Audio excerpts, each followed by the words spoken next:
Ну что, закончился у нас последний день третьей стадии турнира. Закончился плей-офф. У нас определились 8 команд, которые сыграют на мейн-ивенте.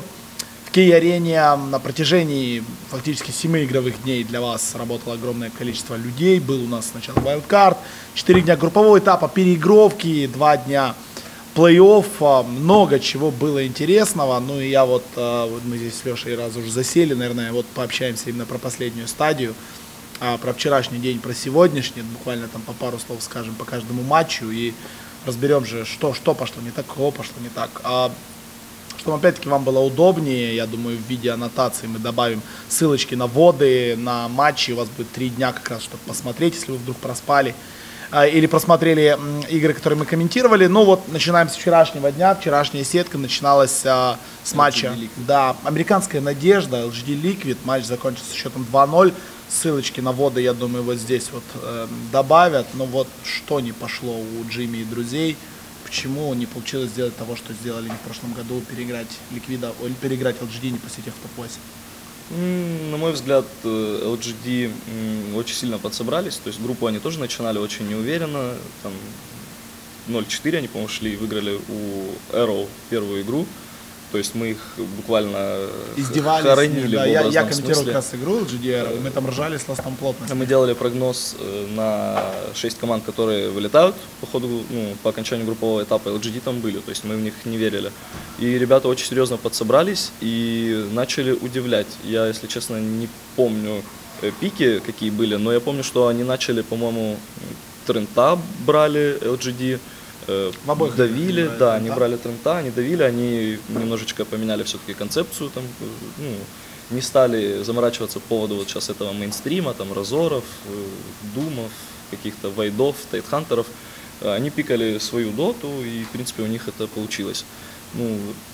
LGD все-таки, на мой взгляд, посильнее объективно, чем Liquid. То есть Liquid тоже молодцы, конечно, они реально очень круто выступили. И, в принципе, это, кстати, первая команда за историю International, которая дошла с wildcard, зарабатывала деньги.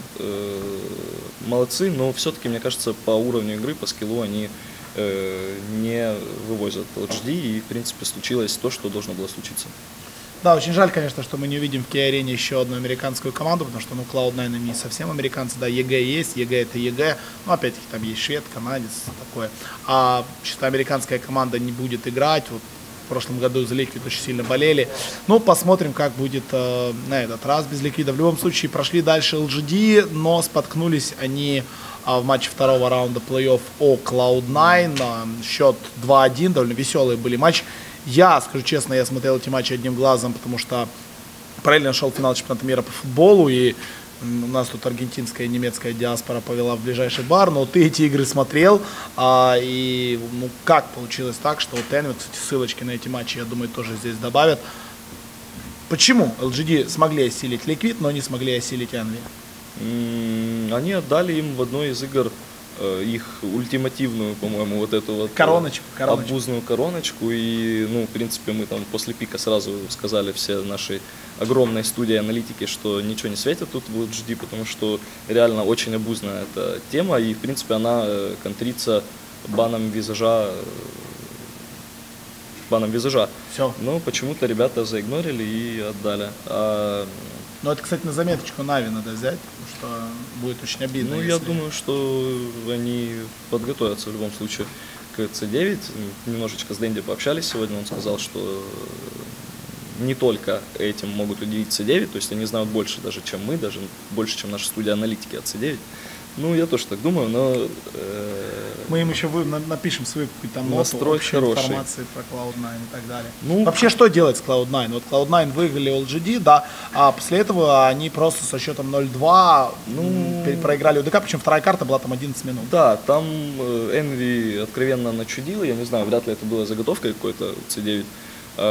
Они могут играть хорошую доту, в принципе, это единственная команда, против которой очень многие не любят играть, потому что они играют в какие-то порядки на карте, просто ты можешь не видеть там, по 2 минуты игроков, они прячутся в лесах, там выходят, отпушивают фурионы, там что-то летают где-то.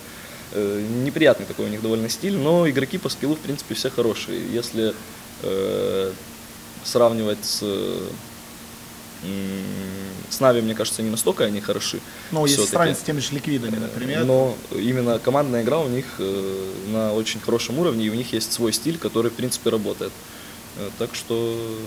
Ну, самое главное в этом всем, чтобы не появлялись эти момы, чтобы не увеличилось количество, да, членов клуба Скади. Уровень Скади в крови у Энви, чтобы упал. Не, но учитывая, что это Энви, я уверен, что мы увидим от него какую-то клоунаду и не один раз, так оно и будет. Нестабильная команда, на самом деле. Они могут играть очень хорошо, могут, вот как во второй игре, за 11 минут проиграть без шансов, без идейным пиком каким-то. Ну, посмотрим. В любом случае, DK вышли у нас в верхнюю сетку, Cloud9 будет играть в нижней сетке на вылет. Сегодня у нас состоялись еще 3 матча, и сегодня мы увидели победное шествие команды Newbie, которые, в принципе, могло остановиться сразу же. Могли, вот, судя по второй игре, могли как бы малайзийцы, Титан, остановить их, но закончилось все полным провалом в третьей карте команды Титан, и их там просто разнесли абсолютно без каких-либо вариантов.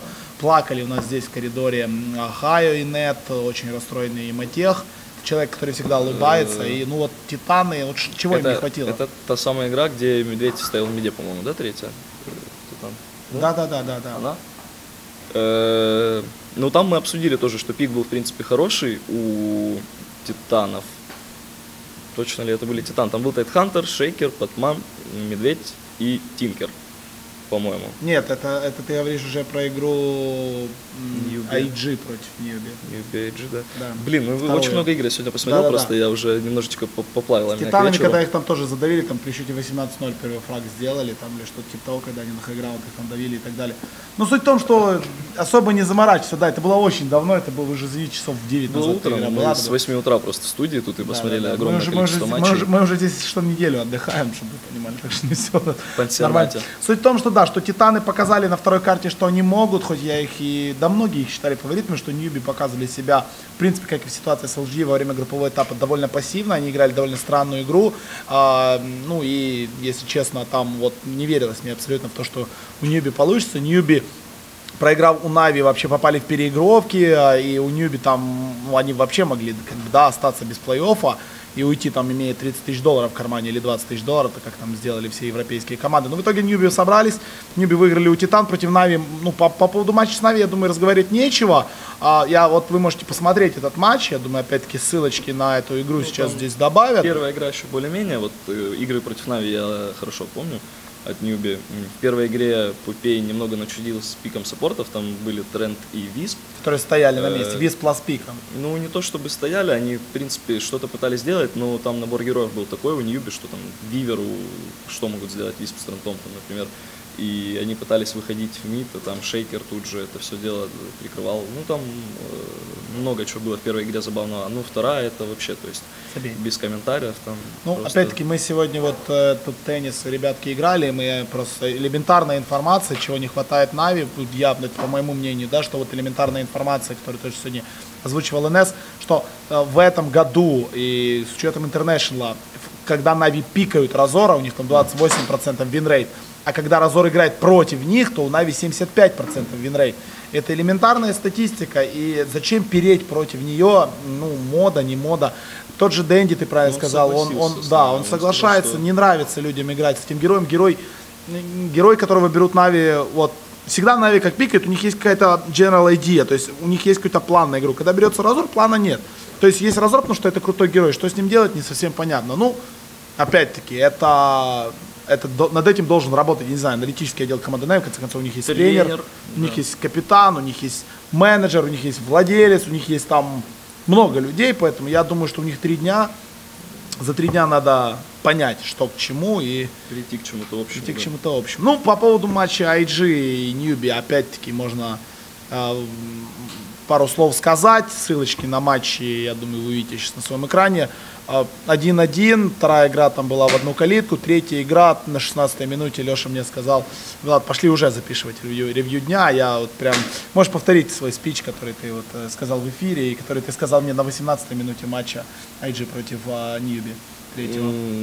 Очень обидно за ребят из IG, что они, я думаю, ребятам из IG очень обидно, что они не смогли додавить Эмбера, который, в принципе, с аппаратом очень неплохо комбинирует, и Эмбер нафармил 2 Battle Fury, Daedalus, БКБ.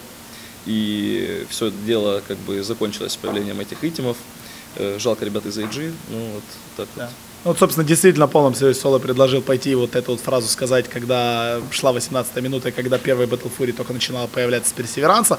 В итоге случилось так, как случилось. IG действительно не смогли вовремя закончить игру, и закончили вовремя игру как раз-таки Newbie. Newbie в итоге у нас попадает на Вичи Гейм, точнее их выбирает Вичи Гейм. Да. Будь ты на месте Рутикей, кого бы ты выбрал? Я бы тоже выбрал, мне кажется, Вичи Гейминг, потому ну, что... Ну Вичи выбирают, Ньюби выбрал бы Ньюби, да, на месте Вичи Гейминга я бы выбрал Ньюби, потому немного. что Ньюби ДК, как бы, это ДК, а Ньюби, в принципе, показали, что они довольно нестабильная команда, то есть в группе, если они, ну, почти, в принципе, отправились домой, как бы, там, за малым, то в плей-оффе они показали, что они готовы биться за топ-1 НТА, и... непонятно, чего от них ожидать. Ну, а ДК — это та команда, которая в первый день провалила групповой этап, возможно, там из-за... болезнь Ланема, то есть там много факторов. А то есть потом очень уверенно смотрелась во всех играх, и, в принципе, это общий как бы известный факт, что ДК — это одна из самых сильных команд сейчас в мире, которая играет абсолютно всем, и соперник, наверное, самый неудобный, которого можно только пожелать себе. Да, ну, опять-таки мы всем напомним, что 18 июля стартует мейн-ивент. В первый день именно 18 июля, это будет в пятницу, по киевскому, московскому времени это будет поздний вечер, то есть в 7 вечера по Киеву, 8 вечера по Москве. У нас в первый день будет 2 полуфинала винеров, то есть ЕГЭ, ДК и Вичи Ньюби, потом будет финал винеров, то есть у нас в пятницу поздно ночью уже определится один участник гранд-финала, и ну, обязательно это все будет на нашей трансляции, на том же канале, на котором вы уже привыкли смотреть наш стрим. Мы будем в Кей-арене, на этой громадной баскетбольной арене, там, где планируется 17 тысяч зрителей. Скорее всего, будет. В любом случае, за 3 дня перерыва мы вас не оставим без контента. Вам рекомендую обязательно посмотреть появившийся сегодня маленький обзорчик городка Бельвью от Вити Гадханта. Довольно неплохо погулял Витя у нас по городу и показал, как живут американцы. Обязательно интервью с товарищем Гейбом, которому вы, собственно, отдаете все свои деньги каждую там, ну, я не знаю, каждые распродажи, каждые выходные, да и так далее. Да, это именно этот человек ездит на своих 12 Феррари, которые вы ему купили. Money going his pocket. Да. Gabe's Pocket. Gabe's Pocket, вы понимаете. Так что посмотрите обязательно. Есть интервью, собственно, которые Инна записала. Есть также короткие интервью, которые записали ребята из Navi Gaming. Ну и обещаю, что 3 дня мы вас не оставим без контента. Мы вам покажем, наверное, что такое Сиэтл. Может быть, мы сходим завтра в Кей-арене, будет баскетбол женский играться, может быть, мы сходим в Кей-арену и как-то предварительно что-то запишем. Обязательно мы с вами сходим в какой-то морской ресторан в Сиэтле и покажем, что же кушают жители Сиэтла. Ну и обязательно мы, я не знаю, что-то еще придумаем, и до 18 июля у вас будет много информации. Мы постараемся остаться в живых. Смотрите нашу аналитику, самую лучшую аналитику в мире. Мы обязательно проанализируем что-то, не связанное с Дотой в Сиэтле. Обязательно. Да. И услышимся уже в прямом эфире 18 июля в 19:00 по Киеву, 20:00 по Москве. Подписывайтесь на наши твиттеры, Dota Solo, Влад, подписывайтесь на канал в Ютубе, youtube.com/DotaSLTV. Все будет весело, и до скорых встреч по ту сторону сетевого кабеля.